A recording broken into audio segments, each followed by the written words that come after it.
ጤና ይስጥልኝ እንደምን አረፈዳችሁ እንደምን ዋላችሁ። የዛሬ የካቲት 5 2018 ዓ.ም የረፋድ መረጃዎችን አጠናቅረን ይዘን ቀርበናል። ከያዝናቸው መረጃዎች መካከል አርዕስተ ዜናውን በቅድሚያ የምናሰማችሁ ይሆናል። ከባህር ዳር ከተማ በቅርብ ርቀት ሰቀልት ተብላ የምትጠራው ቦታ ላይ ፋኖ በወሰደው እርምጃ አገዛዙ ፓራሚሊተሪ ብሎ የሚጠራቸው በርካታ ወታደሮች ላይ ከባድ የሆነ የሰብአዊና ቁሳዊ ውድመት መድረሱ ተሰምቷል። ፋኖ በዚህ ስፍራ በወሰደው እርምጃ በርካታ ወታደሮችን በመግደል የጦር መሳሪያዎችንና ቀጠናውን በቁጥጥሩ ስር አድርጓል። መረጃውን በዝርዝር ታደምጡታላችሁ። በሌላኛው መረጃችን በኪንፋንዝ በገላ ወረዳ አምባ ጊዮርጊስ ከተማ ላይ ፋኖ በወሰደው እርምጃ አንድ ወታደራዊ ፓትሮልን ጨምሮ በርካታ ወታደሮችን ሲማርክ ሌሎቹን ሙትና ቁስለኛ ማድረጉ ተሰምቷል። በተመሳሳይ በአርኖ ጋርኖ በተደረገ ውጊያ በርካታ ያገዛዙ ወታደሮች ሲገደሉ አንድ ዶሽቃ መሳሪያ በፋኖ ወድሟል። የጥላት ብልጽግና ወታደራዊ ኃይል ከወደ ፋኖ የተወሰደበትን እርምጃ መቋቋም ባለመቻሉ ሙትና ቁስለኛ ከመሆን የተረፈው ኃይል ቀጠናዎቹን ለቀው ፈርጥጧል። በሁለቱ ቀጠናዎች በጥላት ላይ እጅግ አስደናቂ የውጊያ ቴክኒክ የተሞላበት እርምጃ እንደተወሰደ ነው የተሰማው። መረጃዎቹን አጠናቅረናቸዋል፣ ታደምጧቸዋላችሁ። በሌላኛው መረጃችን አገዛዙ ትላንት ከእኩለ ቀን ጀምሮ በሁለት ዙር ወደ ደብረ ታቦር ባስገባው ኃይል ላይ በወሰደው የቆረጣና የከበባ ማጥቃት አንጸባራቂ ድሎችን ማስመዝገቡ ተነግሯል። በከተማዋ ሰፍሮ ከነበረው የ13 ወረዳ የአድማ ብተና ሚኒሻና ፖሊስ እንዲሁም ከሁለት ኮር ማለትም 8 ክፍለ ጦር መከላከያ ሰራዊት በተጨማሪ በመጀመሪያ ዙር 3 ሞርተር የታጠቀ መነሻውን ከባህር ዳር ያደረገ 300 የሚደርስ የመከላከያ ሰራዊትና 250 የአድማ ብተና ኃይል እንዲሁም በሁለተኛው ዙር ደግሞ 3 መድፍ፣ 2 ታንክ፣ 17 ድሽቃዎችን የታጠቀ መነሻውን ከባህር ዳር ያደረገ 54 ተሽከርካሪ ሙሉ ሰራዊት እንዲሁም በሌላ አቅጣጫ መነሻውን ከአዘዞ ያደረገ ከ10 በላይ ተሽከርካሪ ሙሉ የመከላከያ ሰራዊትና የአድማ ብተና ጥምር ኃይልን አከርካሪውን በመስበር ፋኖ አንጸባራቂ ድል ተቀዳጅቷል። በተያያዘ ፋኖ በጥላት ወታደሮች ላይ ከባድ እርምጃ በመውሰድ ገሚሶቹን በመደምሰስና በመማረክ ቀሪውን ተሽመርምዶ እንዲሸሽ በማድረግና መሳሪያዎችንም በመማረክ ካገኘው ወታደራዊ ድል ባሻገር አንድ ሙሉ ዞንን ጨምሮ በርካታ ቀጠናዎችን በመቆጣጠርና የአገዛዙን መዋቅር አፈራርሶ የራሱን መዋቅር በመዘርጋት ትልቅ የሆነ ፖለቲካዊ ድል ተቀዳጅቷል። ከፖለቲካዊና ወታደራዊ ድሉ በተጨማሪ በምስራቅ አፍሪካ ቀጠናና በዓለም አቀፉ ማህበረሰብ ዘንድ ሰፊ የሆነ ተቀባይነት እንዲያገኝ የሚያስችል ዲፕሎማሲያዊ ድል ተጎናጽፎበታል ተብሏል። መረጃዎቹን ሰፋ ባለመልኩ ወደ እናንተ እናደርሳቸዋለን። በሌላኛው መረጃችን አገዛዙ በደብረ ታቦር ከተማ በፈጸመው ከ16 ጊዜ በላይ የሰው አልባ አውሮፕላን ድብደባ በርካታ ንጹሃን ወገኖችን ሲገድል በትንሹ 5 የህዝብ መገልገያ ተቋማትን ጨምሮ የግለሰብ መኖሪያ ቤቶች መውደማቸው ታውቋል። የዞኑ ጤና ቢሮ መምሪያ፣ የዞኑ ሲቪል ሰርቪስና ፋይናንስ ቢሮ፣ የፋርጣ ወረዳ ፖሊስ ጣቢያ፣ የገብርዬ ክፍለ ከተማ ፖሊስ ጣቢያና የቴዎድሮስ ክፍለ ከተማ ፖሊስ ጣቢያ የድሮን ጥቃቱ የተፈጸመባቸው ሲሆን እንዲሁም ሌሎች የግለሰቦችና የህዝብ መገልገያ ተቋማት በድሮን ያወደሙ አገዛዙ ፋኖ አወደማቸው በሚል የሐሰተኛ መረጃ ስርጭት ጀምሯል። ህዝቡ ለዚህ የሚሆን ምላሽም ሰጥቷል። መረጃውን በዝርዝር አካተነዋል። የተከበራችሁ አድማጭ ተመልካቾቻችን ከላይ የጠቀስናቸውንና ሌሎች የዛሬ የካቲት 5 2018 ዓ.ም የረፋድና የእኩለ ቀን መረጃዎችን የምትሰሙ ይሆናል። አብራችሁን ቆዩ።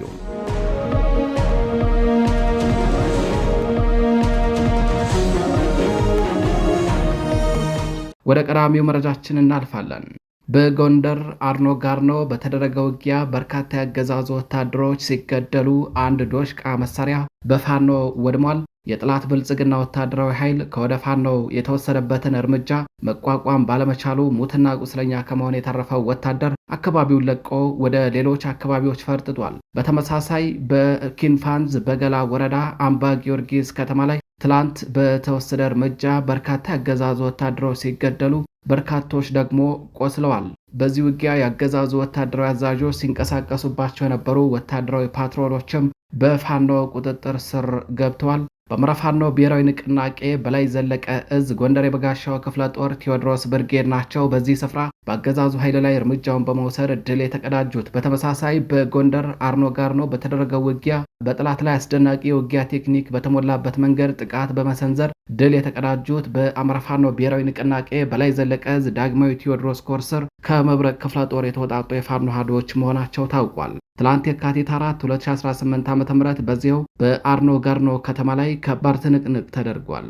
በአማራ ፋኖ ብሔራዊ ንቅናቄ በላይ ዘለቀ እዝና ጎንደር ጠቅላይ ግዛት ህዝብ በጥምረት በደብረ ታቦር ላይ በወሰዱበት እርምጃ የደረሰበትን ከፍተኛ ኪሳራ መቋቋም ያቃተው የጠላት ኃይል እስትንፋሱ እንዳይቆረጥ ለማድረግ ድጋፍ ሰጪ ኃይል ከአዘዞ ያንቀሳቀሰ ቢሆንም ይህ ኃይል አልፎ ወደ ደብረ ታቦር እንዳይገባ እንፍራንዝ አርኖ ጋርኖ ከተማ ላይ ጀግኖቹ ከበባ ውስጥ በማስገባት ከባድ ኪሳራ ደርሰውበታል። ውጊያው ለሰዓታት የቆየ ሲሆን የጠላት ድሽቃ በመብረቁ አልሞ ተኳሾች ከጥቅም ውጭ እንዲሆን ተደርጓል። በዚህ የቆረጣና የከበባ ተጋድለው በርካታ ቁጥር ያላቸው አገዛዝ ወታደሮች ሲገደሉ በርካቶች ደግሞ ቆስለው በ6 አምቡላንስና በሌሎች የጭነት ተሽከርካሪዎች ተጭነው ለሕክምና ወደ አዲስ ዘመን ከተማ ተወስደዋል።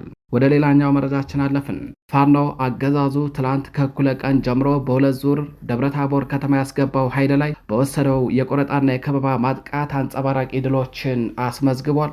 በከተማዋ ሰፍሮ ከነበረው የ13 ወረዳ የአድማ ብተና ሚኒሻና ፖሊስ እንዲሁም ከሁለት ኮር ማለትም 8 ክፍለ ጦር በላይ መከላከያ ሰራዊት በተጨማሪ በመጀመሪያ ዙር 2 የአየር መቃወሚያና ብረት ለበስ ታንክ እንዲሁም 3 ሞርተር የታጠቀ መነሻውን ከባህር ዳር ያደረገ 300 የሚደርስ የመከላከያ ሰራዊትና 250 የአድማ ብተና ኃይል ወደ ደብረ ታቦር ያስገባ ቢሆንም ይህ ኃይል ከወደ ፋኖ በተሰነዘረበት ከባድ ጥቃት ቆሞ መዋጋት እስኪያቅተው ድረስ ተሽመድምዶ በትንትኑ የወጣበት ሁኔታ ነው ያለው። በተመሳሳይ አመሻሽ ላይ ደግሞ 3 መድፍ፣ 2 ታንክ 17 ድሽቃ ታጥቀው መነሻውን ከባህር ዳር ያደረገ 54 ተሽከርካሪ ሙሉ መከላከያ ሰራዊት እንዲሁም መነሻውን ከአዲስ ዘመንና ከአዘዞ አቅጣጫ ያደረገ 10 ተሽከርካሪ ሙሉ የመከላከያ ሰራዊትና የአድማ ብተና ጥምር ኃይል ያስገባ ቢሆንም ይህም አከርካሪው ተሰብሮ ከባድ የሆነ የሰብአዊና ቁሳዊ ውድመትን ተከናንቧል። ከፋኖ በኩል ደግሞ አንድ ኮር የማይሞላ ሰራዊት ማለትም ጉና ክፍለ ጦርን ጨምሮ ከሜጀር ጀነራል ዋንታባተ ተወርዋሪ ክፍለ ጦር እንዲሁም ከእቴጌ ጣይቱ ክፍለ ጦር፣ ከጀነራል ፈንታ በላይ ክፍለ ጦር፣ ከተራራው ራስ ጉና ክፍለ ጦር፣ ከአጼ ኢያሱ ክፍለ ጦር፣ ከዞዛምባ ንጉስ ክፍለ ጦር፣ ከጋፋት ክፍለ ጦር አንድ ሻለቃና ከነበልባሉ ፎገራ ክፍለ ጦር ክርስቲያን ታደለ ብርጌድ የተውጣጡ የፋኖ ሀዶች በጋራ በመሆን ነው በጠላት ብልጽግና ወታደሮች ላይ መራር የሆነ ክንዳቸውን አሳርፈው ድል የተቀዳጁት። በዚህም በአጠቃላይ በ3 ቀናቱ ትንቅንቅ በውል የተቆጠረም 13 ድሽቃ፣ 82 ብሬን፣ 23 ስናይፐር፣ 2300 ክላሽንኮቭ መሳሪያና 10 ተሽከርካሪ ሙሉ ተተኳሽ እንዲሁም ሬሽን በፋኖ የተማረከ ሲሆን የሚሊሻና የአድማ ብተና አባላትን ጨምሮ ከ500 በላይ የአገዛዙ ወታደሮች ለፋኖ እጃቸውን ሰጥተዋል። እጃቸውን የሰጡትን ጨምሮ የምርኮኛው ወታደር ብዛትና የተማረከው መሳሪያ ቁጥር በየአካባቢው በተደረገ ውጊያም የተገኘው ድል ሁሉም ተቆጥሮ ስላላለቀ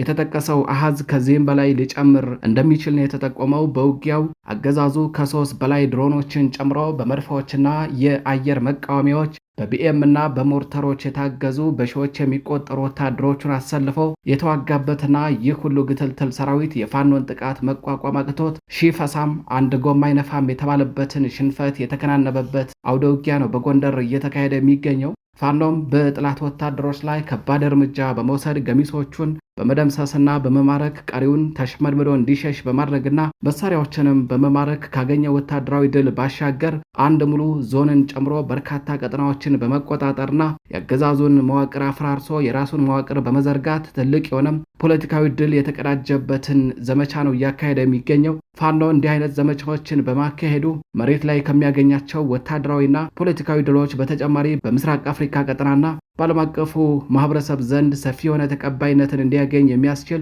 ዲፕሎማሲያዊ ድል የሚያጎናጽፈው ይሆናል ሲሉ የፖለቲካና የጦር ተንታኞች ሀሳባቸውን እየገለጹ ይገኛሉ። የተከበራችሁ አድማጭ ተመልካቾቻችን ወደ ሌላኛው መረጃችን እናልፋለን። አገዛዙ በደብረ ታቦር ከተማ በፈጸመው ከ16 ጊዜ በላይ የሰው አልባ አውሮፕላን ድብደባ በርካታ ንጹሃን ወገኖችን ሲገድል በትንሹ 5 የህዝብ መገልገያ ተቋማትን ጨምሮ የግለሰብ መኖሪያ ቤቶች መውደማቸው ታውቋል። የዞኑ ጤና መምሪያ፣ የዞኑ ሲቪል ሰርቪስና የፋይናንስ ቢሮ፣ የፋርጣ ወረዳ ፖሊስ ጣቢያ፣ የገብርዬ ክፍለ ከተማ ፖሊስ ጣቢያና የቴዎድሮስ ክፍለ ከተማ ፖሊስ ጣቢያን ጨምሮ ሌሎች የግለሰቦችና የህዝብ ተቋማትን በድሮን ያወደመው አገዛዙ ፋኖ አወደማቸው በሚል የሐሰተኛ መረጃ ስርጭት መጀመሩን ጣቢያችን መረብ ሚዲያ ተመልክቷል። በደብረ ታቦር ውጊያ በሺዎች የሚቆጠሩ ወታደሮችንና በርካታ ሜካናይዝድ መሳሪያዎችን አሰልፈው ከወደ ፋኖ የተሰነዘረበትን የጸረ መከላከልና የመልሶ ማጥቃት እንዲሁም የቆረጣና የደፈጣ እርምጃን መቋቋም ያልቻሉ አገዛዙ በከተማዋ ከ3 ጊዜ በላይ የሰው አልባ አውሮፕላኖችን አሰልፈው ንጹሃኖችን ከመግደሉ ባለፈ በህዝብ መገልገያ ተቋማት ላይ ውድመትን አድርሷል። በመሃል ከተማዋና በከተማዋ ዙሪያ ባሉ አካባቢዎች ላይ በፈጸመው የድሮን ጥቃት በርካታ ንጹሃኖች ሲገደሉ በከተማዋ ዙሪያ በሚገኙ ገጠራማ መንደሮች ላይ አውድማ ዘርግተው እህል ሲወቁ የነበሩ በርካታ አርሶ አደሮች መገደላቸውን ነው መረብ ሚዲያ ለማረጋገጥ የቻለው። አገዛዙ ከ16 ጊዜ በላይ ከፈጸመው የድሮን ጥቃት በተጨማሪ በአንድ የከተማዋ ዳርቻማ አካባቢ ላይ በተከታታይ 23 ጊዜ ሞርተር ጥቃት ፈጽሟል። በዚህም የንጹሃን መኖሪያ ቤቶችን፣ የመንግስት ትምህርት ቤቶችን አውድሟል። በተመሳሳይ በሌላኛው የከተማዋ ዳርቻማ አካባቢ ከ72 ጊዜ በላይ የመድፍ ድብደባ በመፈጸም ንጹሃንን ሙትና ቁስለኛ ያደረገ ሲሆን መኖሪያ ቤቶችን ጨምሮ የተከመረ የእህል ነዶ ማውደሙን የመረብ ሚዲያ የቀጠናው ዘጋቢዎች ለማረጋገጥ ችለዋል። አገዛዙ በዚህ መልኩ ያወደመውን የንጹሃንን መኖሪያ ቤትና የህዝብ መገልገያ ተቋምን ፋኖ ወደመው በሚል የእምዬን ወደ አብዬ የሆነ የሐሰተኛ መረጃ ስርጭት ላይ መጠመዱ ነው እየታየ ያለው። ዛሬ የካቲት 5 2018 ዓ.ም ማርፈጃውን የከተማ አስተዳደሩ ካቢኔዎች ሸሽተው ከተጠለሉበት ባህር ዳር ከተማ ተቀምጠው በወጡት መግለጫ ጽንፈኛው ቡድን ደብረታቦር ገብቶ ተቋሞቻችንን አወደመብን ያሉ ሲሆን በተመሳሳይ የኢንሳው አመራር የሆኑት በነሲሳይቶ ላይ የሚጻፉ ጽሁፎችን ብቻም እንዲያወጣ የሚታዘዘው የክልሉ ጸጥታ ቢሮ አማራ ያልሆኑ አካላት ሙሉ ጎንደርን ተቆጣጠሩብን የሚል መግለጫ አውጥቷል።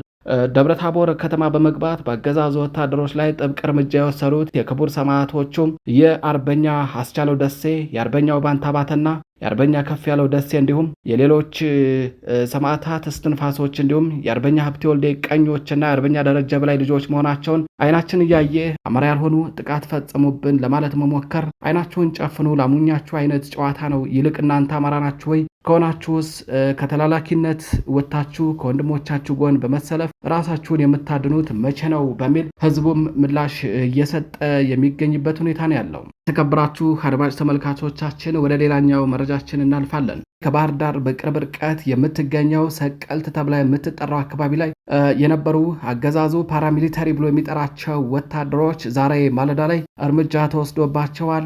በዚህም በርካታ ፓራሚሊታሪ ተብሎ የሚጠሩ የአገዛዙ ስልጣን አስጠባቂ ወታደሮች ሙትና ቁስለኛ የተደረጉ ሲሆን በርካታ የጦር መሳሪያም በፋኖ ቁጥጥር ስር ገብቷል። በተጨማሪም ቀጠናውን ፋኖ ተቆጣጥሮ እያስተዳደረ እንደሚገኝ ነው ለማወቅ የተቻለው። በዚህም በአማራ ፋኖ ብሔራዊ ንቅናቄ ቴዎድሮስ ዕዝ 102ኛ ኮር ከ22ኛ ክፍለ ጦር የተወጣጡ የፋኖ አሃዶች ናቸው በቀጠናው የሚገኙ አገዛዙ ወታደሮች ላይ እርምጃ በመውሰድ በርካቶችን ሙትና ቁስለኛ አድርገው የጦር መሳሪያዎችንና ቀጠናውን በቁጥጥራቸው ስር ያደረጉት። የተከበራችሁ የመረብ ሚዲያ ቤተሰቦች ለዛሬ የካቲት 5 2018 ዓ.ም የረፋድና የእኩለ ቀን መረጃዎቻችን እነዚህን ይመስላሉ። በሌሎች መረጃዎች እስከምንገናኝ ቸር ቆዩ።